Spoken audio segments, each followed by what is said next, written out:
નમસ્તે મિત્રો, હાલ આપણે જ્યારે વિશેષણના પ્રકારોની ચર્ચા કરીએ છીએ ત્યારે આજે આપણે સાર્વનામિક વિશેષણની ચર્ચા કરવાના છીએ. તે માટે હું ખુમાણ અપર્ણાબેન એજ્યુસફરમાં આપ સૌનું સ્વાગત કરું છું. મિત્રો, સૌપ્રથમ વાત કરીએ આગળના વિડીયોમાં પૂછેલા પ્રશ્નની. પ્રશ્ન કંઈક એમ હતો કે પરિમાણ એટલે શું? આ પ્રશ્નનો જવાબ આપ લોકોએ અચૂકપણે કોમેન્ટ બોક્સમાં આપ્યો હશે. આનો જવાબ થાય છે જથ્થો અથવા તો માપ.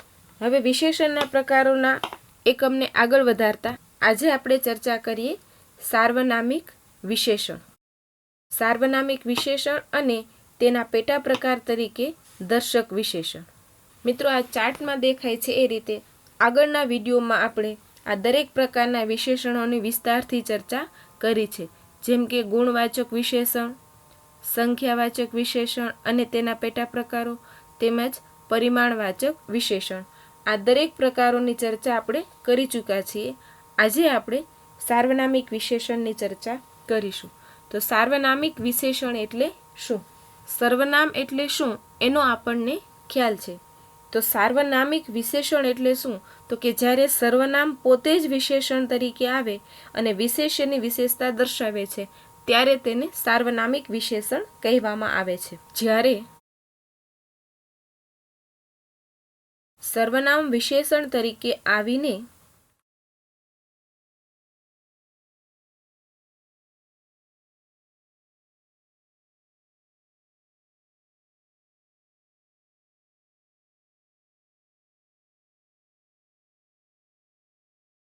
વિશેષ્યની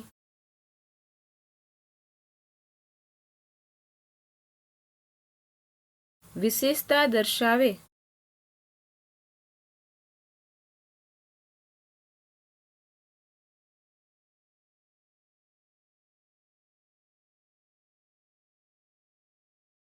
કે તેના અર્થમાં વધારો કરે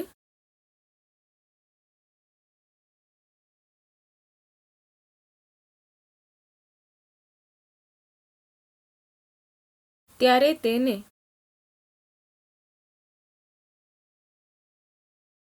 સાર્વનામિક વિશેષણ કહેવામાં આવે છે.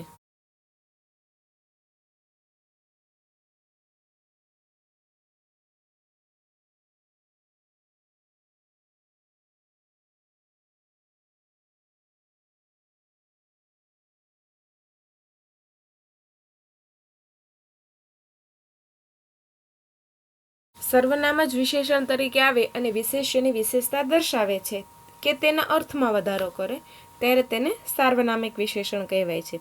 મિત્રો, સર્વનામ એટલે શું અને તેના પ્રકારોની ચર્ચા આપણે આગળ કરેલી છે. દાખલા તરીકે, આ ખેતર અમારું છે.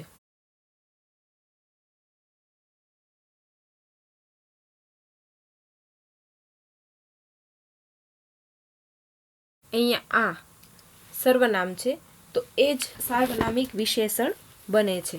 હવે બીજી એક વાત તમને કરેલી કે આપણે જ્યારે સર્વનામ નામ સાથે વાપરીએ છીએ ત્યારે તે વિશેષણ બને છે. જો અહીંયા એ જ ઉદાહરણમાં સમજવાનું છે કે ખેતર એ નામ છે અને આ છે એ સર્વનામ છે. તો સર્વનામ છે એ જ્યારે નામ સાથે વપરાણું ત્યારે તે વિશેષણ બને છે. આ ખેતર અમારું છે. તો અહીંયા આ છે એ વિશેષણ બને છે, જે દર્શક વિશેષણ છે. બીજું ઉદાહરણ જુઓ. તમે શું કરો છો?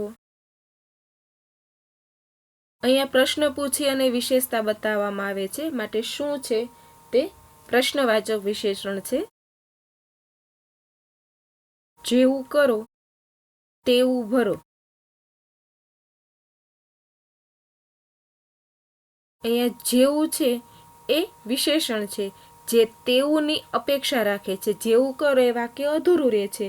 તેવું ભરો તે વાક્યની અપેક્ષાએ જેવું કરો વાક્ય વપરાયેલું છે. માટે જેવું અને તેવું એ સાપેક્ષ સર્વનામ હતા, જે અહીંયા સાપેક્ષ વિશેષણ તરીકે આવશે. મિત્રો, આપણે અત્યારે માત્ર ત્રણેયના એક એક ઉદાહરણ જોયા છે, પરંતુ હવે આપણે સાર્વનામિક વિશેષણના પ્રથમ પેટા પ્રકાર તરીકે દર્શક વિશેષણની ચર્ચા કરીએ. તો દર્શક વિશેષણ એટલે શું? દર્શક માત્ર આ શબ્દનો અર્થ થાય છે બતાવનાર. દર્શક એટલે બતાવનાર. વ્યાખ્યા છે દર્શક સર્વનામ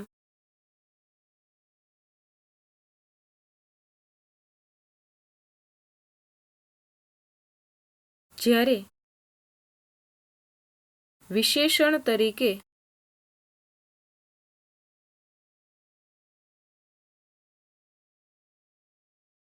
વપરાય ત્યારે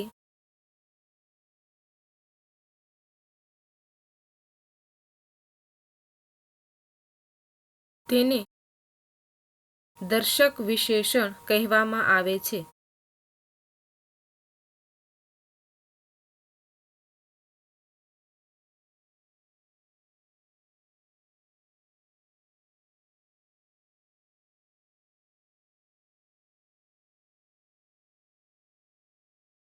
દર્શક વિશેષણ ક્યાં ક્યાં હોઈ શકે? જેવા કે આ, તે, પેલું, એ વગેરે. હવે દર્શક વિશેષણની વ્યાખ્યા શું કીધી કે જ્યારે દર્શક સર્વનામ વિશેષણ તરીકે વપરાય ત્યારે તે દર્શક વિશેષણ કહેવાય છે. તો આપણે સર્વનામ જોયા હતા ત્યારે આ, તે, પેલું, એ વગેરે છે એ દર્શક સર્વનામ હતા. આ જ્યારે નામ સાથે વપરાય છે ત્યારે તે દર્શક વિશેષણ બને છે. અને દર્શકનો અર્થ આપણે જોયું બતાવનાર. હવે ઉદાહરણ જોઈએ એટલે ખ્યાલ આવશે કે આ વિશેષણો છે એ કઈ રીતે ઉપયોગમાં આવે છે.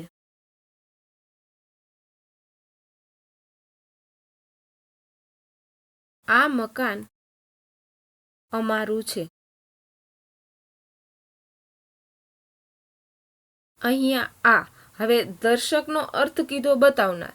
અહીંયા મકાન છે તે બતાવે છે કે આ મકાન અમારું છે. તો અહીંયા આ છે એ બતાવનાર મતલબ કે દર્શક વિશેષણ તરીકે અહીંયા ઉપયોગ થયો છે. મકાન છે એ નામ છે, નામની સાથે સર્વનામનો ઉપયોગ થયો છે માટે આ સર્વનામ અહીંયા વિશેષણ બને છે. મિત્રો, આ જે વિશેષણો છે એ નજીક હોય કે દૂરની હોય, કોઈ પણ વસ્તુ હોય, પ્રાણી હોય, પદાર્થ હોય તેનો આપણને નિર્દેશ કરે છે, બતાવે છે માટે તે વિશેષણ બને છે. અહીંયા આ દર્શક વિશેષણ છે. રામ તે દિશામાં ગયા.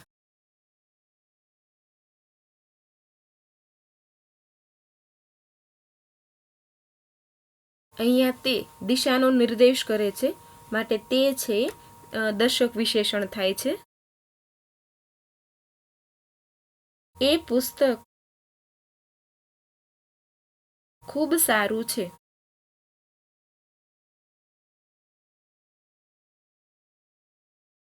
અહીંયા એ દર્શક વિશેષણ છે.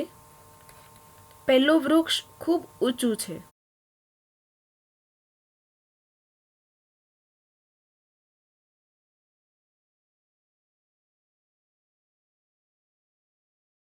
અહીંયા પહેલું દર્શક વિશેષણ છે. આ ઘડો પાણીથી ભરેલો છે.